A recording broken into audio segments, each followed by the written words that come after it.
এই লোক দাঁড়াইতে পারে না, ও হাঁটতে পারে? তাহলে উনি দাঁড়াইতে পারে, ঠিক নেই? আর যে লোক দাঁড়াইতে পারে সে নামাজে দাঁড়াইয়া পড়া, নামাজ দাঁড়াইয়া পড়া কথা কয় না। যে লোক দাঁড়াইতে পারে সে দাঁড়াইয়া নামাজ পড়া ফরজ। আর ফরজ তরক করলে নামাজ হইয়া যায়? হ্যাঁ হ্যাঁ হইয়া যায়। আচ্ছা, আর উনি রাতের বেলায়ও এরকম ঘরে চেয়ারে বা টুলে বসেই তো ঘুমায়। জি, রাতের বেলায় উনি ঘুমায়নি, সারা রাত জাগন থাকে এইভাবে? ঘুমায়নি। কোথায়? এই চেয়ারে বা টুলে বসে? কোথায় ঘুমায়? হ্যাঁ, খাটে। তো খাটে ওনারে কি কোলে করে উঠায় না নিজে উঠে? হ্যাঁ, নিজে উঠে। তো খাড়ানো থেকে উনি খাটের মধ্যে উঠেছে, তাইলে নিজে পাওয়াটা বাইরে থাকে না উপরে? পাও সহ কি খাটের উপরে উঠেনি? তাইলে বুঝা গেল যে উনি পাও সহ খাটের উপরে উঠতে পারে। পাওটা লম্বা করে দেয়নি খাটে, তাইলে বুঝা গেছে পাও লম্বা করার ক্ষমতা। তো পাও যখন লম্বা করার ক্ষমতা আছে, তখন এখানেও পাও লম্বা করিয়ে বসতে আপত্তি আছে কিছু?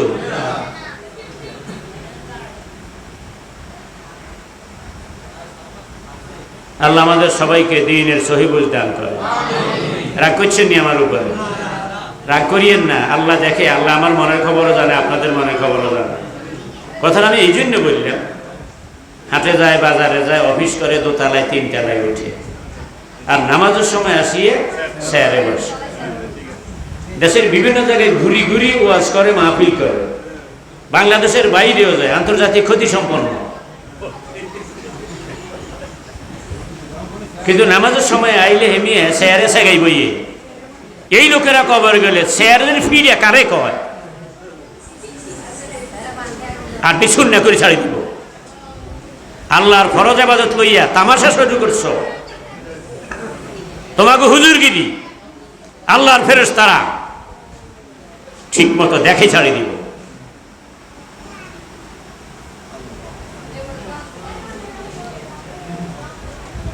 আল্লাহর নবী জীবনের শেষ সময় এত অসুস্থ হয়েছে, পায়ে হাঁটিয়ে মসজিদে আসার মতো অবস্থা। দুইজন সাহাবী ওনাদের কাঁধে করিয়ে নবীরে মসজিদে এনেছে। এই হাদিস মুসলিম শরীফ আছে। তখনও মদিনার মসজিদে একখানা চেয়ার ছিল, সেই চেয়ারের পায়াটা লোহার পায়া ছিল। এই হাদিস সেহাসের ভিতরেই সহিহ সনদে আছে। নবীজি ওই চেয়ারে বসে বয়ান করতেন। কি করতেন? কি করতেন? কিন্তু এত অসুস্থ হয়েছেন, দাঁড়াইতে পারেন নাই, হাঁটিয়ে আসতে পারেন নাই, বসিয়া নামাজ পড়ছেন, কিন্তু চেয়ারে বসেন নাই।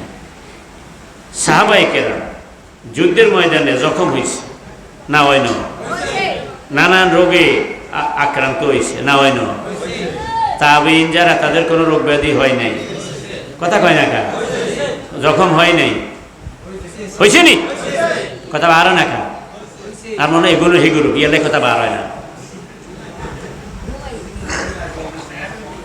এরপরে তাবে এক টানা 1300 বছর পর্যন্ত উম্মতের মধ্যে পৃথিবীর কোনো জায়গায় চেয়ারে বা টুলে বসে নামাজ পড়ার নিয়ম ছিল না।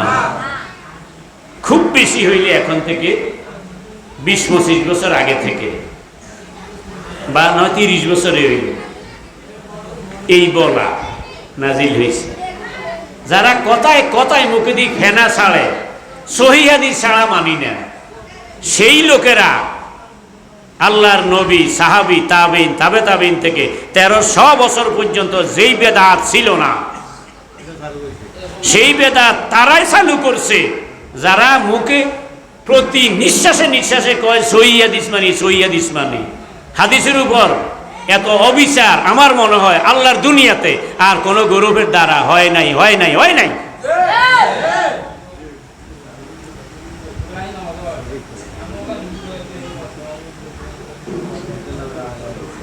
আল্লাহ আপনি আরশে আজিমে আছেন, মাবুদ বিচার আপনার কাছে দিবেন।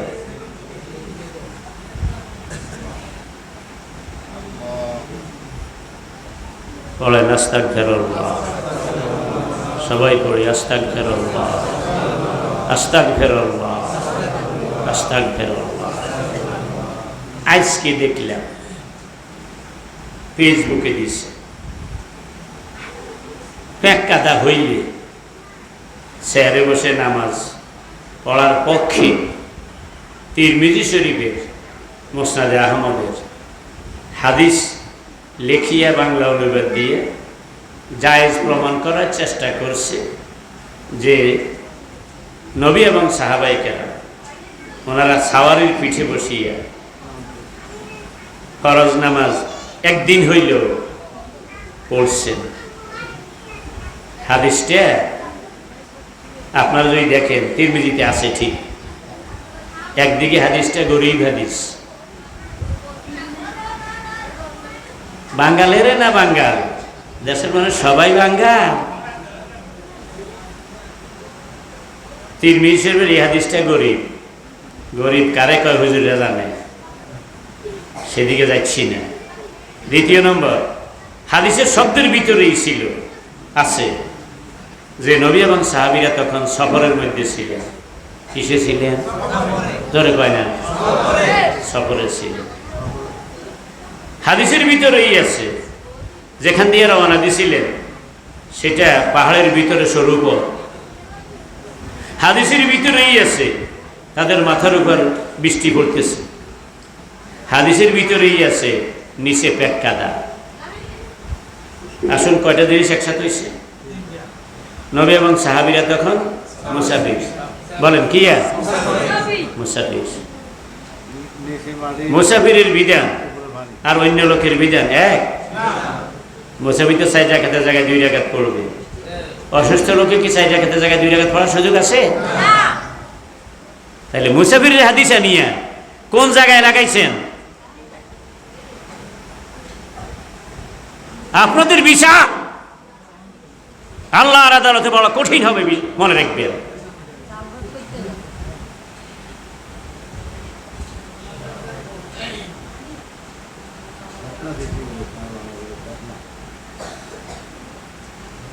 তাইলে হাদিস যেটা আনলেন সেটা মুসাফিরের হাদিস, ওর কথা কয় না। এক। 2 নম্বর, ওনারা তখন মুজাহিদ। কি জোরে কয় না? ওই সফর বনভোজনের সফর ছিল না, জেহাদের সফর। আল্লাহু আকবার কয় না? এটা বনভোজনের সফর নয়, জেহাদের সফর। আর জেহাদের সফরে পিছনে শত্রুরা, এদেরকে তলেব এবং মাতলুব বলে। কার লগে কারা লাগান? মানে নিজেরা করবেন আর হাদিস দিয়ে এটা জায়েজ করবেন। আল্লাহ খুব বেরাজ্য হয়ে গেছে, তো বয়স হয়েছে।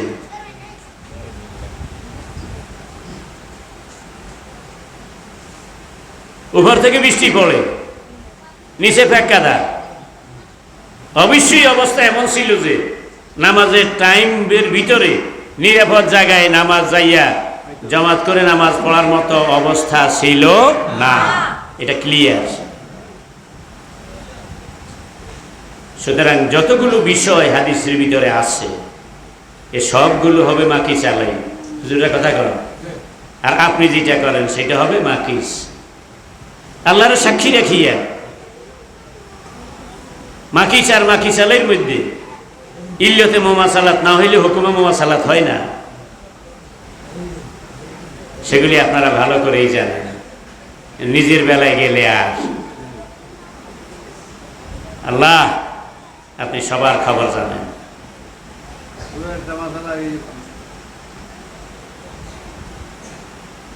সাতখিলে মাহফিল করিলাম, বলি আইলাম যে চেয়ারে বসে নামাজ পড়লে হবে না। কয়েকদিন পরে আমার এক ভাই, নাম বলবো না, উনিও সাতখিল গেলেন। কইলে আপনারা সবাই চিনবেন, ইগেও চিনবেন, এই জন্য নাম কইতে পারেন। উনি যখন সেখানে গেলেন লোকেরা প্রশ্ন করলে উনি করলে যে না হাদিসে আছে। আমি তো হাদিস পড়াই, মুহাদ্দিস মানুষ। হাদিসে আছে নবী এবং সাহাবীরা সাওয়ারে পিঠে বসে নামাজ পড়ছে। সাওয়ার পিঠে বসে নামাজ পড়লেও 2 পা ঝুলানো থাকে, স্যারে বসে নামাজ পড়লেও 2 পা ঝুলানো থাকে। সাওয়ার পিঠে বসে নামাজ পড়লেও রুকু সিজদা ইশারায় হয়, স্যারে বসে নামাজ পড়লেও রুকু সিজদা ইশারায় হয়। সুতরাং চেয়ারে বসে নামাজ পড়া জায়েজ আছে। পরের দিন ওখান থেকে এক ভাই আমার মোবাইল করলে, হুজুর আপনি কই গেছেন এইরকম, আপনার এলাকার পাশেরই উনি আইসা আমাকে এলাকায়, উনি তো এইভাবে কই গেছে হাদিসে বলে আসে। তাহলে ওনারা জিজ্ঞাসা করছেন যে নবী এবং সাহাবায়ে কেরাম যে পড়ছেন, ওনারা কি সেটা ফরজ নামাজ পড়ছিলেন না নফল নামাজ? নবী এবং সাহাবীরা প্রায় সময় সাওয়ারিতে নামাজ পড়ছেন, এটা অনেক হাদিসে আছে। কিন্তু ওই নামাজগুলো কি ফরজ ছিল না নফল ছিল জিজ্ঞাসা করছেন? কয় না। জিজ্ঞাসা করেন নাই কেন? 2, সাওয়ারি তখন খারাপ ছিল না চলন্ত ছিল জিজ্ঞাসা করছেন? কয় না। কেন জিজ্ঞাসা করেন নাই? ওনারা তখন মুকিম ছিলেন না মুসাফির ছিলেন জিজ্ঞাসা করছেন নি? কয় না। কেন জিজ্ঞাসা করলেন না? হাদিসগুলি তো আমি ইসমাইলও পড়াই। শীতের পিঠা খাইলে তো হইতো না, সেটা কোনো লাগবে। নবী এবং সাহাবায়ে কেরাম একদিন ছাড়া বাকি অন্যান্য সময় সফরে মুসাফির অবস্থায় চলন্ত সাওয়ারিতে কেবলমাত্র নফল নামাজ পড়েছেন। সুবহানাল্লাহ কইতেন না? আর একদিনের ঘটনা তো কইলে আমি, পাহাড়ের মাঝখান দিয়ে কি সরু পথ, পেক্কাদা ছাড়া কোনো জায়গা শুকনা নাই, উপরন্তু উপর থেকে বৃষ্টি। ওনারা তখন মুসাফির এবং মুজাহিদ আল্লাহু আকবার কয় না। এটা কি স্বাভাবিক অবস্থা না অস্বাভাবিক অবস্থা? অস্বাভাবিক অবস্থাকে আপনি স্বাভাবিক অবস্থার সঙ্গে তুলনা করবেন? আপনি যেখানে পড়তেছেন এর আশেপাশে কোনো মসজিদ নেই, আপনি সেখানে গেলেন না, ফ্যাঁকাদার দোহাই দিয়ে হাদিসের বরাত দিয়ে আমরা জায়েজ করেন কেন? ওই এলাকার আশেপাশে কোনো মসজিদ নেই, যাওয়ার মতো সময় নেই। কারো বুঝাইবেন? ইসমাইলি বুঝিতেন হারবেন, উপরওয়ালার বুঝিতেন হারবেন কিনা চিন্তা করেন। আল্লাহ আমাদেরকে হেদায়েত নসিব করেন।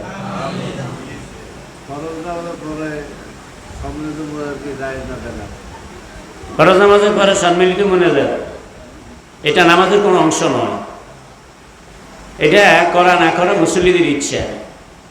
এটার বেদাত বলাও জায়েজ, বেদাত, আর কইতে হইব এই কথা বলাও বেদাত, আর বইতে হয় না লাগে।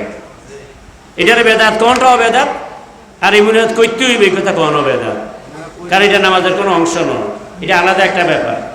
যদি মানুষ করে তাহলে তাদের ইচ্ছা, যদি করতাম না তাহলে ইচ্ছা। দর্শক করেন আল্লাহুম্মা সাল্লি আলা সাইয়্যিদিনা ওয়া নাবিয়্যিনা। উনি আর আশরাফ আলী থানভী রহমাতুল্লাহ আলাইহি দেওবন্দি আলেম, এক গ্রুপ আরেক গ্রুপের বিরুদ্ধে, এটা আমরা জানেন। দেওবন্দিরা মানা মওদুদির লগে অনেক ব্যাপারে মিল নাই, কিন্তু এই মাসালার ব্যাপারে, নামাজের পরে মুনাজাত দেওয়ার ব্যাপারে মানা মওদুদি আর আশরাফ আলী থানভী রাহিমাহুল্লাহ দোনোজনের কিতাবে একই কথা কইছে। এই থানভী সাহেব কইছে সুন্নত, আর মাওলানা মওদুদি সাহেব বলছেন মুস্তাহাব। কিতাব দেখতেন চাইলে দোনোজনের কিতাব আমার কাছে আছে।